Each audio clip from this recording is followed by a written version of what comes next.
Tuscarora Furnace, Pennsylvania, November 1875. The charcoal burners were cutting oak as fast as their hands could stand it. Every family in the valley was trying to finish a cabin before the first hard freeze came down from the Allegheny ridges. But Matthias Keller was not raising a cabin. He was sweeping ash out of a dead iron furnace. The old stack stood beyond the creek like a black stone beehive. 30 feet tall, abandoned after the ore vein failed, and the company moved on.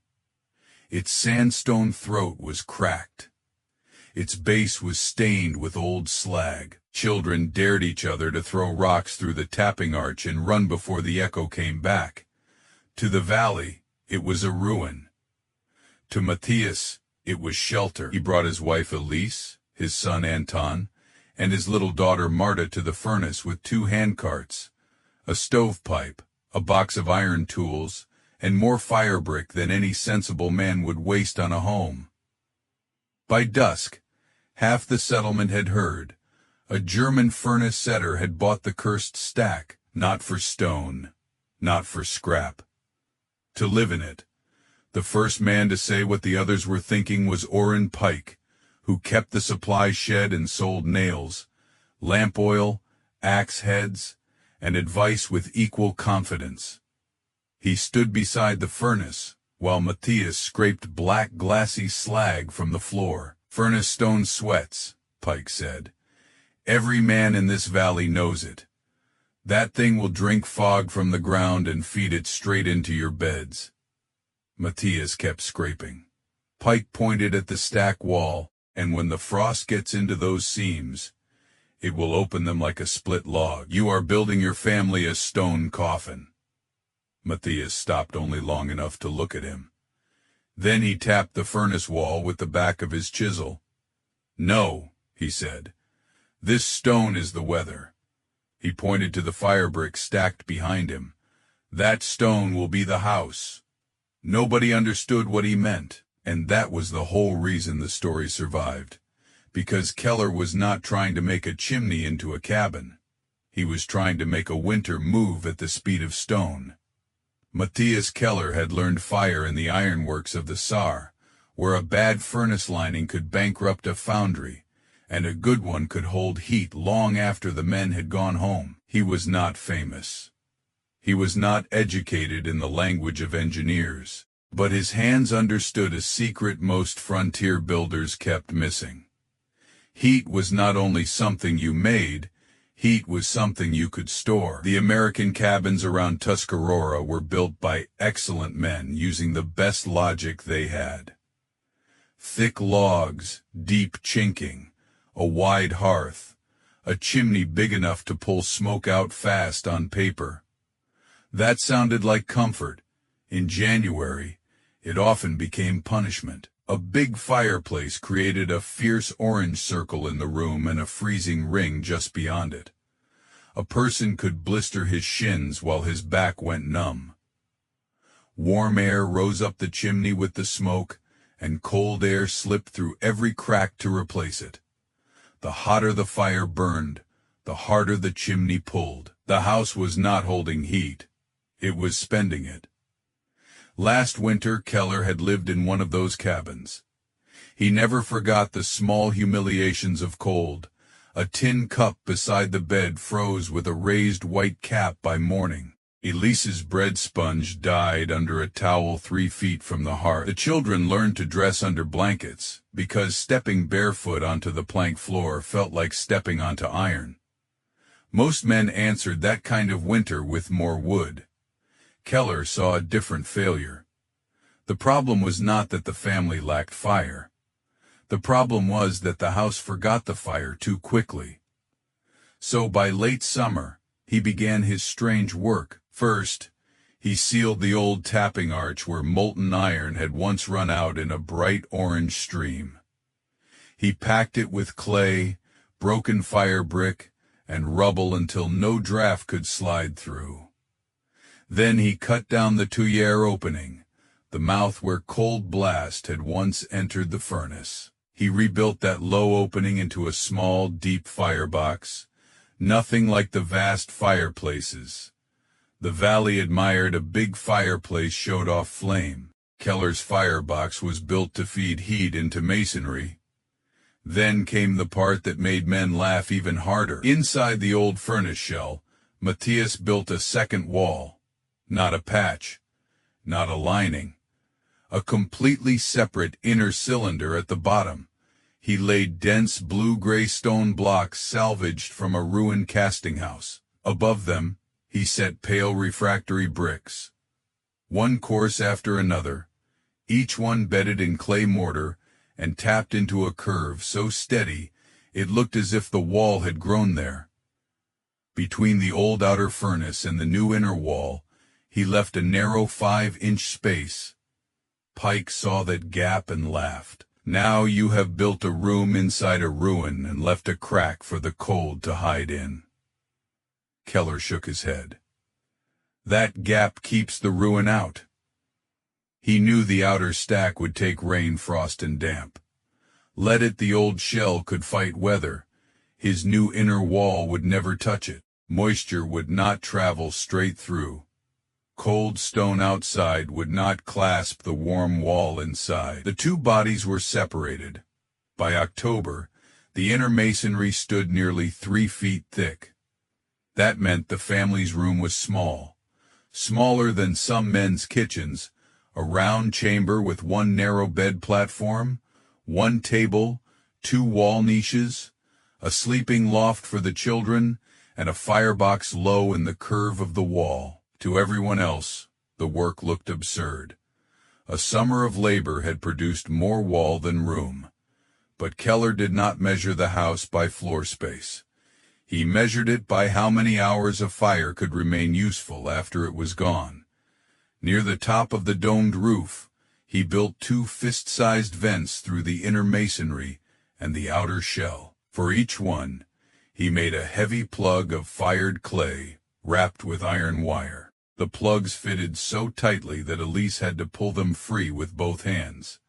Pike came by the day Keller tested them. "You will choke yourselves," he said. Keller opened the firebox door and showed him the iron damper and the short flue. "Not while the fire burns." "And after," Keller said, "the fire is not the master anymore." Pike looked around the little room, at the thick wall, the small firebox, the clay plugs, the family bedding already folded into place. "You think one little fire will heat all this stone?" Keller wiped clay from his thumb. "No," he said. "One hard fire will wake it." The first hard cold arrived on December 18th. At sunset, Keller packed the firebox with split oak and charcoal scrap and lit it hot. The flame was fierce, almost too fierce for the room. Elise opened the vents. The children sat on the loft ladder with red faces and shining eyes while the inner wall began to take the heat. For 4 hours, the little furnace house was almost uncomfortable. Then, Keller let the flame fall to coals. He closed the damper. He set the clay plugs, and the strangest part of the night began. No roaring hearth. No sparks, no wind whistling at the chimney throat. Just warmth. Not heat blasting from one side of the room, but a quiet pressure from everywhere at once. The curved wall had absorbed the evening fire, and now it was giving it back slowly, evenly, without smoke, without draft, without hunger. By morning the water pail had not frozen. That alone would have been enough to shock a cabin family. But Elise found something better. She had left a bowl of dough near the stone niche, expecting to lose it. Instead, the dough had risen gently under its cloth. In the dead of December, inside an abandoned iron furnace, bread was alive. Keller did not boast. He only put his palm on the wall. The surface had cooled, but barely. The room had not forgotten the fire. By New Year's week, the entire valley was tested.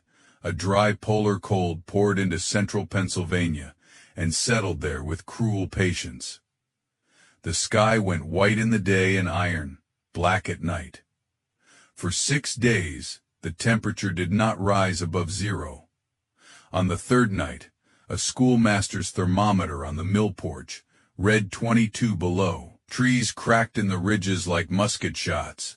A horse trough froze so solid the men had to split the ice with an axe and carry the chunks away. Cabins turned into smoky caves. Families kept fires going day and night, not because the fires warmed the houses, but because letting one die felt like surrender. Woodpiles collapsed into nothing. Men burned fence rails. Children slept in coats. The walls grew white around nail-heads where cold found each piece of iron and marked it with frost. At Orrin Pike's own house, the parlor stove glowed cherry red 6 feet away, milk skinned over in a pan. That was the cruelty of the old method. It made heat violent and local, close to the stove too much. Away from it, not enough. Every room had borders of comfort and zones of defeat. Inside Keller's furnace, the borders vanished. Each evening, Matthias made one severe fire. He did not nurse it through the night. He burned it fast, with the vents open and the firebox drawing clean. Heat rushed into the mass around them. Then, when the coals lowered and the smoke thinned, he sealed the system. The wall became the stove. The family slept while 35 tons of masonry released the stored fire by degrees. Anton learned to wake without seeing his breath. Marta stopped coughing at night. Elise kept a crock of milk on a stone shelf, not close enough to sour, not cold enough to freeze. When she made bread, the dough rose on a sill cut through a wall that every neighbor had called dead stone. Outside, men heard no fire from the furnace. That bothered them most. A warm house was supposed to have a visible appetite. Smoke from the chimney. Sparks in the dark. Someone waking at 2 in the morning to feed it. Keller's home looked asleep, and yet it stayed warm. On the 5th night of the cold spell, Orrin Pike went out to check on a widow who lived past the creek crossing. His reason was half charity and half business. She owed him for lamp oil, and he knew her boys had been cutting green wood. The road took him past the old furnace. The moon was gone. His beard stiffened with frost. Each breath entered his chest like crushed glass. As he passed the stack, he saw no smoke, no orange flicker through the small window. Nothing. He stopped. For a moment the same ugly certainty came to him that he had once spoken aloud. Stone coffin, family inside. Pride turned fatal. He tied his horse to a frozen sapling and walked to the furnace. The old outer wall rose in the dark, black and pale where frost had caught its seams. Pike took off one glove, angry at himself for caring and afraid of what he might find. He pressed his bare palm to the sandstone. He expected pain, the instant bite of stone at 20 below instead. He felt a mild, impossible warmth. Not hot, not even close, but unmistakably alive. The outer stack, the ruin he had mocked, was breathing out the remains of yesterday's fire. Pike pulled his hand back as if the wall had spoken. Then he pressed it again. The warmth was still there. He moved along the curve, touching different stones, trying to find the trick. There was no smoke, no fire sound, no draft, just a slow heat traveling through mass that should have been frozen solid. He knocked after a few moments. Matthias opened the door in his shirt sleeves. Behind him, the room glowed with lamplight. Elise was cutting bread at the table. Anton slept on the loft with one bare arm outside the blanket. Marta's wool stockings hung from a peg, dry and soft. The air that came through the doorway was not scorched. That was what silenced Pike. It did not rush out like a tavern kitchen or sting the eyes like a smoky cabin. It was calm, clean, and even. On the stone shelf beside the door sat a shallow pan of milk. The cream at its edge trembled when the door moved. It was not frozen. It was not boiled. It was simply kept. Pike stared at it. In his own house, a pan that far from the stove would have carried ice by midnight. He looked at Keller, then at the thick curved wall. "What is burning?" Pike asked. Matthias stepped aside and showed him the firebox, a bed of ash, a few dull coals, nothing more. Pike whispered, "Then where is the heat coming from?" Keller rested his hand on the wall. "From yesterday," he said. That was the sentence Pike carried back down the road. Not the masonry measurements, not the clay plugs, not the damper. From yesterday, it made the impossible simple. Keller had not built a warmer fire. He had built a place where yesterday's fire was still present. Within a week, the laughter changed. The same men who had called the furnace a tomb now came one at a time to stand inside it. They asked practical questions because practical men know when reality has beaten their pride. How thick was the inner wall? How wide was the airspace? How long did he burn? When did he seal the vents? How much wood did he use?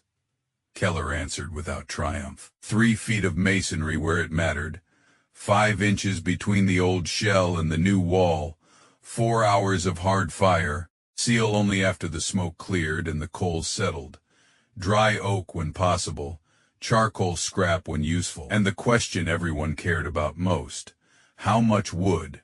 During the cold spell, Pike had burned nearly a cord in less than a week.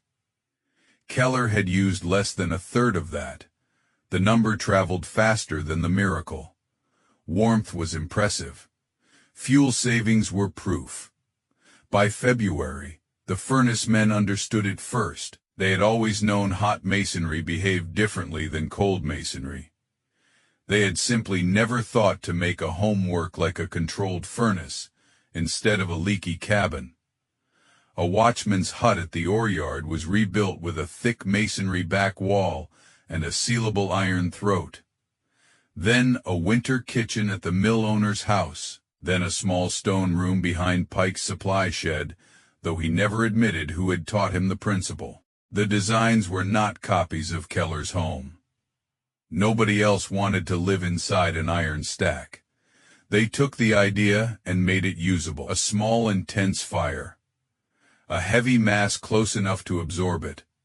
A way to stop warm air from escaping after the burn. A room that released heat slowly instead of wasting it quickly. The principle had a name in later books. Thermal lag, thermal mass, heat storage. But Keller did not need the words. He understood the behavior. A light wall obeys a heavy warm wall argues with it. That is why his neighbors had misjudged the furnace. They saw stone as cold because they had only known cold stone. A stone wall tied to the outside, never truly charged with heat, does feel like a thief. It pulls warmth from the room and hands it to the night. Keller's wall was different. It was inside the weather shell. It was dried by fire. It was separated from damp. It was thick enough to change slowly, and once it was warm, winter could not hurry it. That was the secret. Not magic, not stubbornness. Time. The cabins of Tuscarora fought winter minute by minute. Their fires had to win every second, or the cold advanced Keller's furnace. House fought on a longer clock. One evening's fire spread itself across the night, then across the next morning, then into the next day. He had not defeated the cold by making heat louder. He had defeated it by making heat slower. Years later, people in the valley still pointed out the old stack to travelers. Some called it Keller's Folly, but no one used the name with contempt anymore. They knew children had slept warm there through a cold that had split trees. They knew bread had risen behind walls men said would kill a family. They knew a supply man who trusted only iron, accounts, and common sense had once stood outside the door with his bare hand on warm sandstone, and found his common sense undone. Matthias Keller did not become a celebrated inventor. He did not patent a house. He did not write a treatise. He kept setting furnace brick when work returned. He repaired linings, built arches, and taught younger men by touch where a joint should be tight, where a wall needed room to move, where heat wanted to go if you gave it a path. But the house remained his clearest lesson. Most people saw winter as an enemy that demanded more fire. Keller saw a different enemy, speed, the speed of heat leaving, the speed of warm air rising away, the speed of a cabin forgetting comfort the moment the flames fell. So he built a room that remembered, a room made of old industry, ruined stone, patient brick, and one principle hidden in plain sight. When fire is brief, give it somewhere massive to stay. The Ohio and Pennsylvania valleys were full of men who could cut straighter logs, stack cleaner chimneys, and build prettier houses. But in the winter of 1875, the safest home in Tuscarora was the one everyone mistook for a grave. Because the cold came fast, and Matthias Keller had built a house that made winter wait.